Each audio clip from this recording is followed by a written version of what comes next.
Hey Betting Nation, good morning. Hello, it's Saturday morning, just recorded the podcast for the in-play trades. I'm dressed like this because I'm about to go for a run and I've got a busy day, so I'm going to have to be really quickly here. What I want to do is do a kind of case study for you guys to show you why I really like this horse today. We've got 3 in-play trades on the podcast, the Betting Guy podcast, and this is one of them.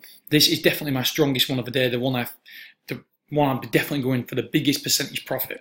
So it's in the 150 race at Ascot. So we're on the software now. We just go on the races tab, and okay, why can't I find it?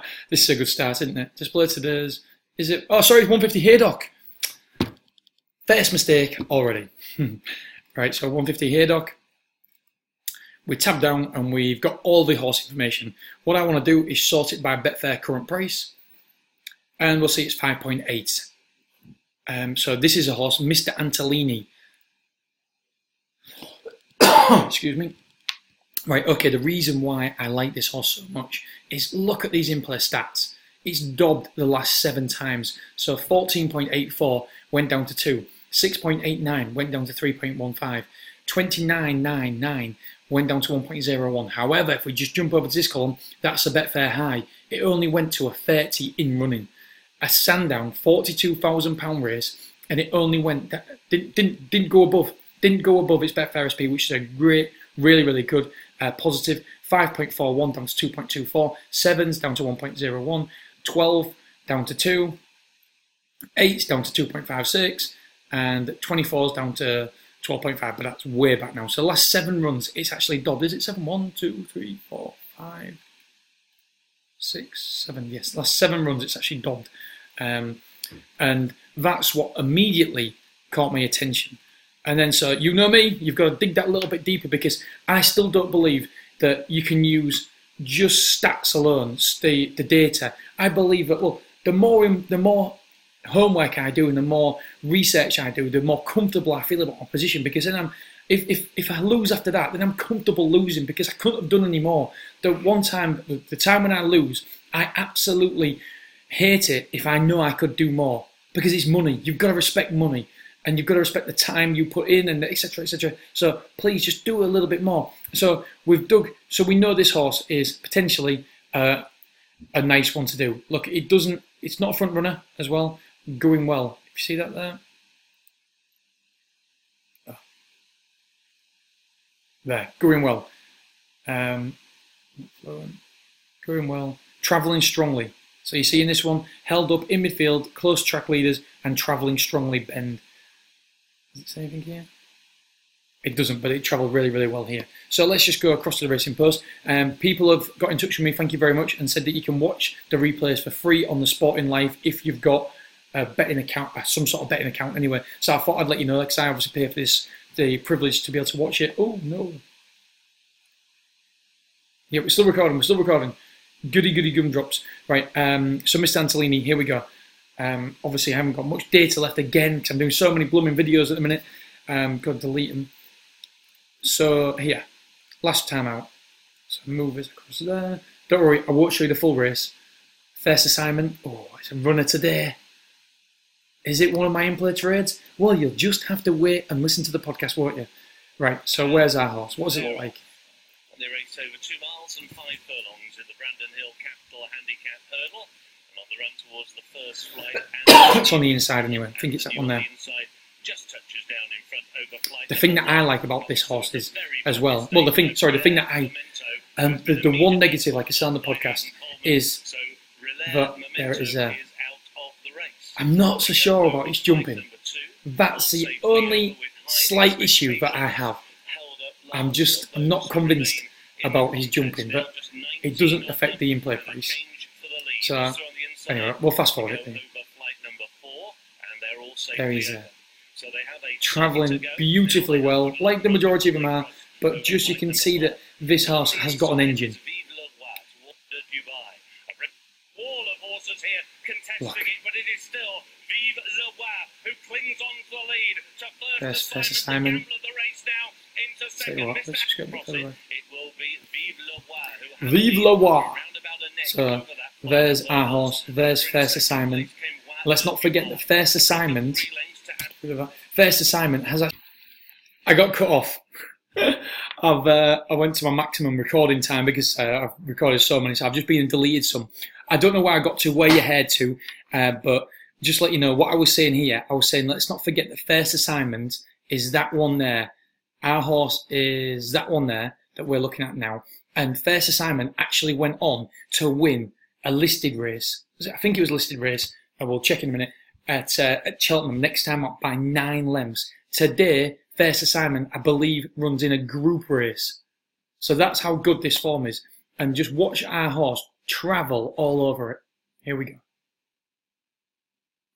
In sixth, Lungano Palace, spot the purple and green around the wide outside. Sorry, there's our horse. Sorry. Who's making eye-catching headway, but he hit that particular flight of hurdles. She's on the inside. By Golden Birthday, who was very much on the back foot. There's first assignment. There's our bad boy that we're looking at. Happened again. Right, what happened again? Don't worry. Right, I promise you. That is it now. So here we are. So there he is there, travelling beautifully well. But we're back at the minute. See what I mean about his jumping? Just not perfect. However,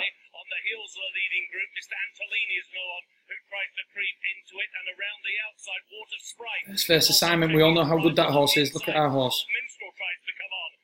Just doesn't hit his hurdles perfect. Look.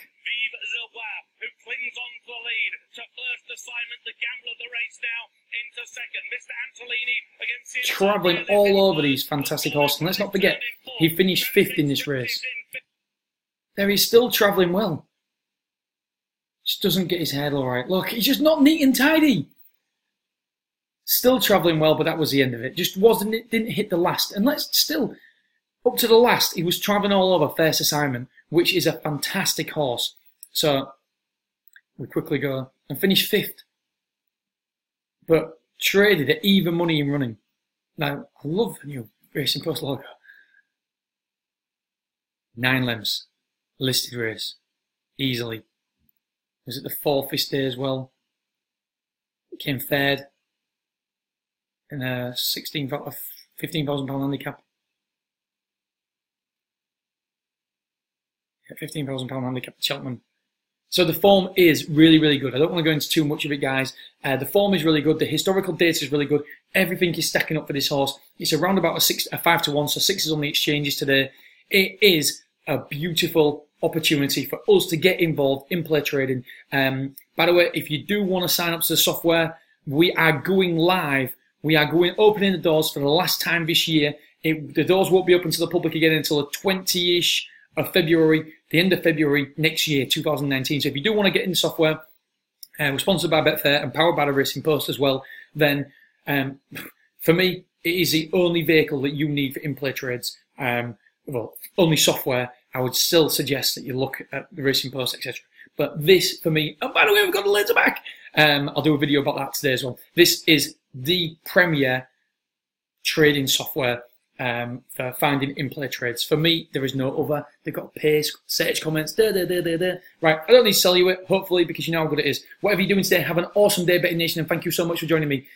Speak later. Bye-bye. Hey dudes, so I thought I would finish this case study off by showing you the result of a race. So here we go. We pick it up here. Mr. Antolini came second. And they're off.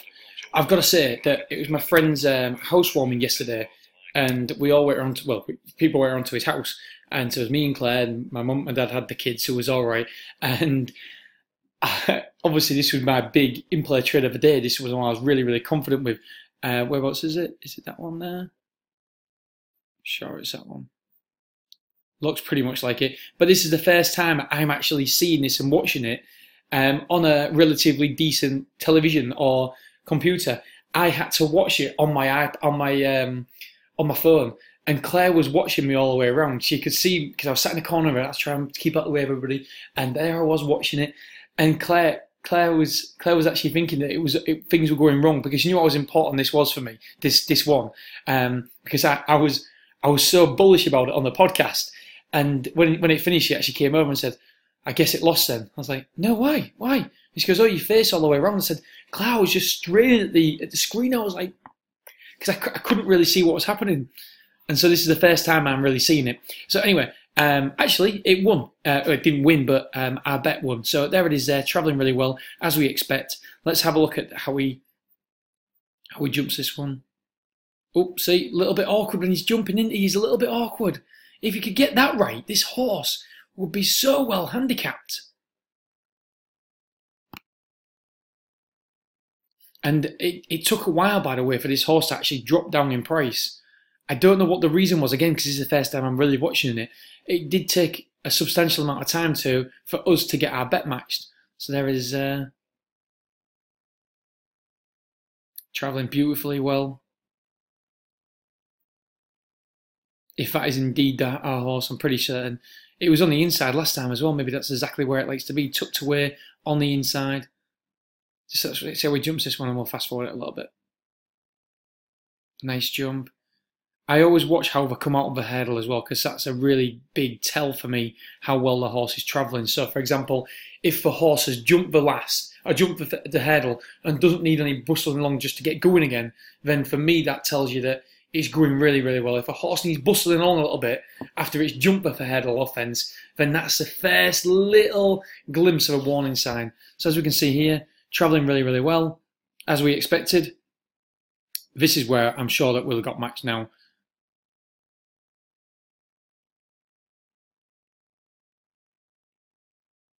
That one's travelling really well on the outside, isn't it? Landed on the floors again, flattened the hurdle. Now it's been given a hurry up there. Still travelling, although it's... Look at him, he just lands on all fours all the time. Yeah, I still think he's got a lot in the tank here.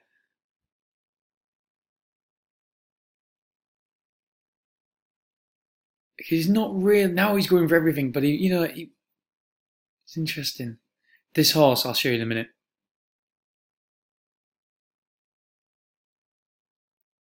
You never thought it was going to win, did you? You never really thought it was going to win. Anyway, it didn't win, but it doesn't matter for us because obviously we're in-play traders. We're backing at one price and then we're laying at another price. So we come across here. There's a result. There's a race. That one there. So I've clicked it. And here it is. This is really interesting. Black Mischief actually won the race. Went to an in-play high of 250 to 1. Wow. Mr. Antolini, Betfair SP was 7.71 and it traded as low as 2.1. So it smashed our percentages, what we was looking for. And yeah, it didn't win the race, but again, it's irrelevant. It's irrelevant to us if it wins or not, as long as it trades lower. So it was a very, very successful in-play trade for us. Okay, Betting Nation, make sure you enjoy the rest of this course and we'll speak soon. Bye-bye.